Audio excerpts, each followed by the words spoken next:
It's a little past 6 in the evening.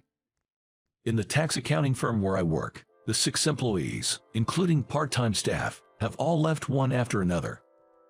Once everyone was gone, I approached the lead employee, the equivalent of a CEO in a typical company, and asked Lucy what was all that about earlier. She then says, "I'll marry you." She declares this abruptly, effusively, and unilaterally, staring at me coldly. Let's turn back the clock about 5 years. At that time, I was hired fresh out of college by a certain mid-sized company. I didn't care what kind of business it was. All I wanted was a desk job. Because, whether it's raining, windy, snowy, or hot in the summer, I can stay in a comfortable place with air conditioning.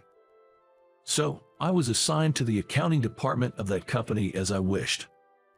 Despite being the accounting department, unlike large companies, we handled all back-office tasks. I didn't know anything about accounting, so I learned the ins and outs of the job from one of my seniors. This senior colleague was a charming woman. It's a common story, but we fell in love. She was quite ambitious, talking about getting her CPA or tax accounting license while working and starting her own firm. On the other hand, I didn't have much passion for accounting. Originally, I wasn't good with numbers either. So, I often got bored with work and struggled to stay awake. One day, she invited me to a lecture at a tax accounting school. A former student of the school, now a practicing tax accountant, was to share his experiences. I wasn't interested at all, but I went along, thinking of it as a date. However, as soon as the lecture started, I fell asleep snoring. She was embarrassed and angry, and I kept apologizing. I made all sorts of excuses, like I couldn't sleep well because I had a nightmare the previous night, but in the end, I inadvertently let slip my real thoughts. I just went because you wanted to. I had no interest in it today. I inadvertently blurted out my true feelings. A small matter became a big issue. This led to our breakup half a month later. Even after the breakup, our seats at work remained next to each other. She acted like she had completely forgotten about our relationship. In comparison, just being next to her became unbearable for me. So, I decided to quit the company. Through the breakup with her, my mindset changed. I became motivated, something I hadn't been before. I can do it if I put my mind to it. I won't waste my experience at the company. I'll become a full-fledged accountant. To become a tax accountant, first, you must pass the tax accounting exam. There are a total of 11 subjects on the exam, and the applicant must pass a total of 5 subjects, 2 required and 3 of the 9 elective subjects. You don't have to pass all 5 subjects at once. For example, you can take 1 subject each year for 5 years. After that, you register with the American Institute of Certified Public Accountants, and only then can you call yourself a tax accountant. So, after quitting my job, I decided to get by with part-time jobs without finding a new full-time job. I thought if I got a cozy job somewhere, I might give up on becoming a tax accountant.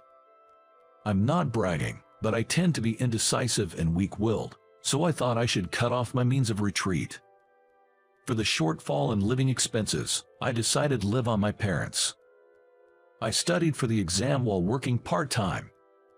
I worked hard, many times harder than I had studied for college entrance exams.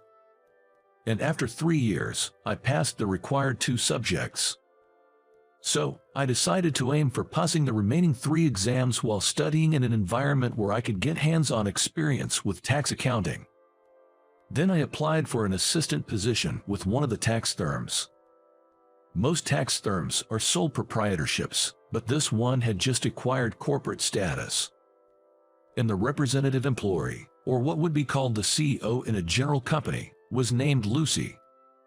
Including Lucy, it was a small office with about 5 employees.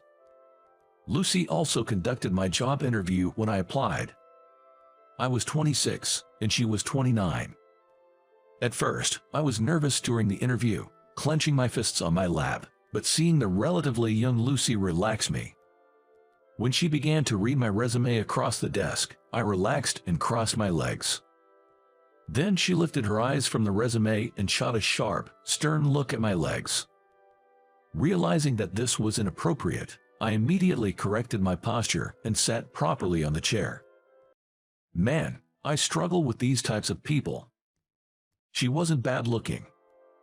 In fact, she would be considered beautiful. She had a model-like face. Her nose slightly upturned seemed snobbish, but not in a bad way. But something about her was intimidating, or maybe too perfect, which I wasn't fond of. Do you get tired easily, Sam? I was puzzled by the unexpected question. Not really. I think I'm average. She explained that the job of a tax accountant requires concentration, and if one gets tired easily, it could lead to mistakes due to lack of attention. Now that I think about it, at my previous job, fighting off sleep was also part of the work. I joked, and she shot me the same sharp look as when I had crossed my legs. I regretted making unnecessary remarks and thought I had failed the interview. However, can you start from next week? Surprisingly, I was hired. Thus, I gained practical experience as an assistant to her and another accountant at her firm. I continued my studies for the tax accountant exam alongside it. I planned to pass the remaining 3 subjects one by one without pushing myself, over 3 years. And I set a new goal. That was to get married. Looking around, everyone was dating with marriage in mind, getting married soon, or already married. I was the only one without a partner and felt rushed. But more importantly, I believed that having a family, when I set up my tax accounting firm, would earn more trust from clients compared to being single. After working for over 6 months at her tax accounting firm, due to her policy, usually, if there was work left to be done, it would be turned over to the next day and everyone would go home on time. However, the busy period with overlapping client settlements was the exception. And on that day, even as the regular closing hour approached, work continued to drag on, and I couldn't concentrate on my work because I kept looking at the clock on the wall, worrying about the time. That's because, on that day, I had plans to attend a singles mixer after work. Sam, why are you only looking at the clock? You are not focused at all. After being scolded by her, I focused on the computer screen. I stopped looking at the wall clock. However, I kept looking at the time on the bottom right of the computer and couldn't get any work done. About 20 minutes past the closing time, I shut down my computer and walked over to her desk. Lucy, I'm sorry. I'll come in early tomorrow, so I'm leaving on time today. Well, if you continue like this, it seems you won't be of any help. You can go home, she said coldly, glaring at me with her usual sharp gaze. I rushed out of the office and hurried to the singles mixer venue. I slid into the party just in time for the start. However, once the party started, even during introductions and conversations, I couldn't comprehend what the other person was saying, nor could I grasp what I was expressing. My mind just wasn't in it. While working, I was preoccupied with the singles mixer, and at the mixer, I was worried about work. Ultimately, the party was a swing and a miss, and I went to bed early to prepare for the next day. Before I knew it, 2 years had passed. At work, I had made more mistakes and blunders than I could count on both hands. Each time, she bombarded me with her sharp, intimidating stare. My search for a partner was also going unsuccessfully, and I haven't even found a potential marriage partner. However, my tax accountant exams were going smoothly, with only 1 subject left after passing 2. One day, I was having dinner at a restaurant near the station while reading my textbook. Thinking I should jot this down, I attempted to pull out my usual notebook from my bag. Then, I realized I had left my notebook at the office. So, after finishing my meal, I went back to the office. I thought everyone had left, but the lights in the office were still on. As I was about to open the office door, "What do you mean, quitting all of a sudden?" I heard her yelling inside. I couldn't help but listen in on the scene. She was talking to the only other tax accountant male employee in the office beside her, I had heard that he closed his own office to join her when she incorporated her private practice. That's because a tax accounting firm cannot incorporate without having at least 2 certified professionals on staff. She and the male employee were both former colleagues and rivals who had trained at the same firm. After each started their own practice, they referred clients to each other. As I was standing in front of the door, unable to enter the office, the door was abruptly opened from inside. "What is it, Sam? What are you doing?" "Jess, well, I forgot something and came back to get it." He didn't really listen to my reply and quickly left. When I looked inside the office, our eyes met. Her eyes, far from the usual sharp glare, were timid, full of sorrow. "Did you hear the conversation? Heard it, or more like, it was audible?" I answered honestly, and she regained her usual intimidating stare, glaring at me. "So, you heard it, didn't you?" When I replied yes, she explained the situation. Influenced by her father, who was a tax accountant, she aimed for the same path from a young age. She became a tax accountant in her mid-20s and started her own practice. Her firm was thriving, and the client base was expanding. Then, she thought about incorporating her firm. Incorporation has its pros and cons, but she chose to incorporate. To incorporate a tax accounting firm, at least 2 certified accountants must be on staff. So, Lucy reached out to her old acquaintance. He was also keen on the idea and closed his own office to join Lucy's firm. Since Lucy initiated this, by mutual agreement, she became the representative employee. However, he, who was once the sole proprietor of his own practice, became increasingly dissatisfied with being a staff employee as 1 or 2 years passed and finally declared he wanted to go independent again. If that's the case, why not just revert the office back to a sole proprietorship? I said, pulling out a forgotten notebook from the drawer of my desk. Lucy leaned back in her chair, hands clasped behind her head, and replied, "But you see, there isn't much difference between a sole proprietorship and a corporation in tax accounting terms. However, clients may perceive a downgrade in status if a firm switches from corporate to individual ownership." She definitely wanted to avoid that. While I was standing, holding the forgotten college notebook, she stood up, seemingly very curious.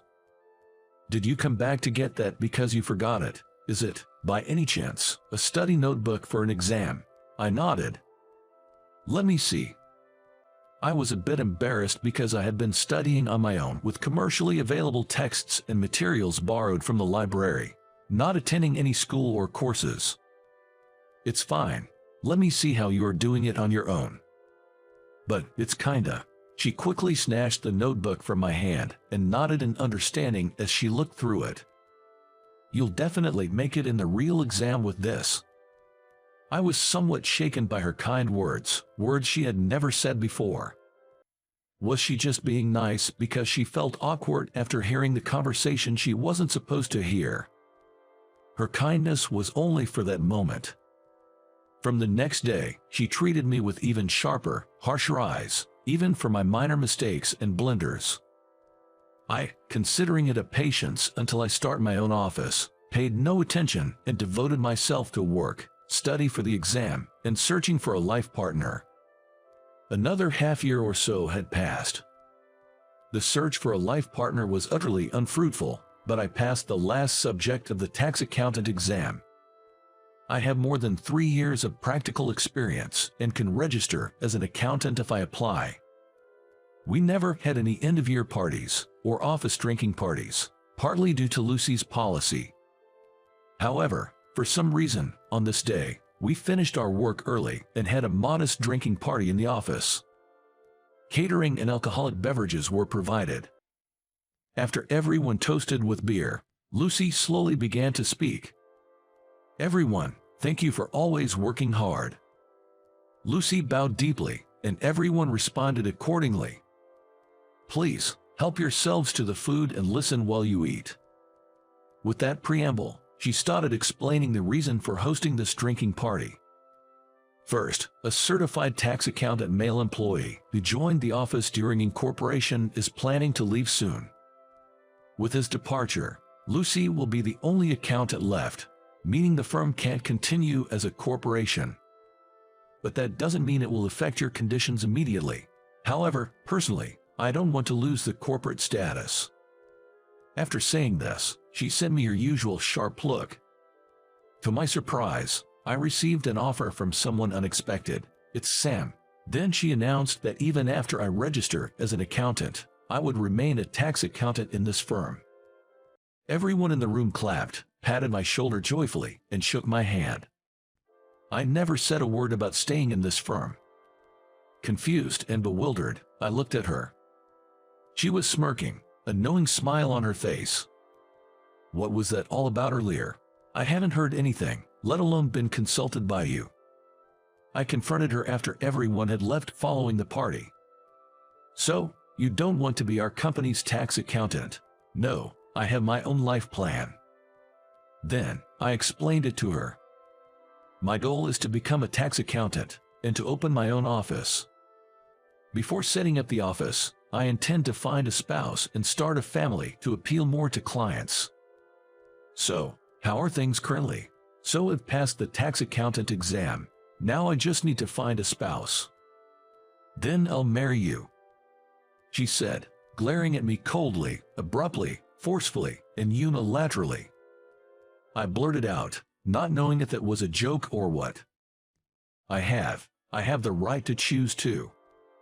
Then she immediately said, then choose me. As I was in a fluster, she continued, do you know why you were hired? I shook my head sideways. Then she said, who seemingly looked down on the work of a tax accountant, intrigued her. She was interested in how many days I would last, how much I could do. But contrary to her expectations, despite my mistakes and failures, I managed to complete the tasks without giving up halfway and even passed the tax accountant exam.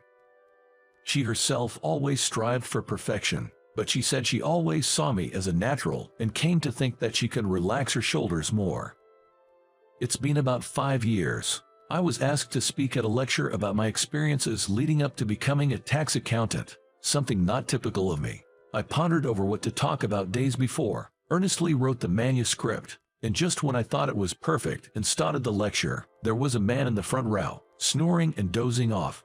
It got on my nerves, and I felt regret, but at the same time, I thought I should work harder so that people would want to hear me speak, she said with a shy smile.